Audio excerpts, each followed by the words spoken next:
yield 2 minutes to the gentleman from Texas, Dr. Paul.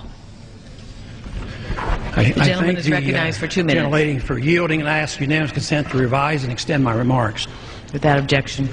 Madam Speaker, I rise in opposition to this resolution, not because I am taking sides and picking who the bad guys are and who the good guys are, but I'm looking at this more from the angle of being a United States citizen, an American, and I think resolutions like this really do us great harm.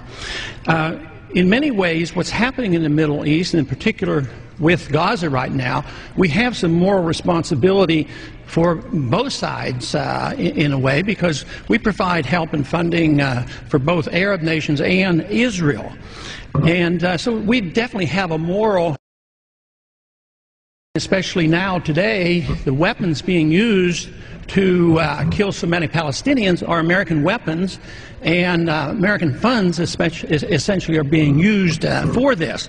But there's a political liability which I think is something that we fail to look at, because too often there's so much blowback from our intervention in areas that we shouldn't be involved in. You know, Hamas, if you look at the history, you'll find out that Hamas was encouraged and really started by Israel, because they wanted Hamas to counteract Yasser Arafat. And you say, well, yeah, that was better then and served its purpose, but we didn't want Hamas to do this. So then we as Americans say, well, we have such a good system, we're going to impose this on the world. We're going to invade Iraq and teach people how to be Democrats. We want free elections. So we encourage the Palestinians to have a free election. They do, and they elect Hamas. So we first, indirectly and directly through Israel, help establish Hamas. Then we have election. Then Hamas becomes dominant, so we have to kill them. You know, it just doesn't make sense. During the 80s, you know, we were allied with Osama bin Laden.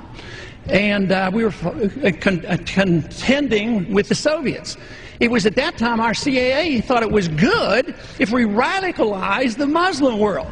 So we financed the madrasa schools to radicalize the Muslims in order to compete with the Soviets. There's too much blowback. There's a lot of reasons why we should oppose this resolution. It is not in the interest of the United States. It's not in the interest of Israel either.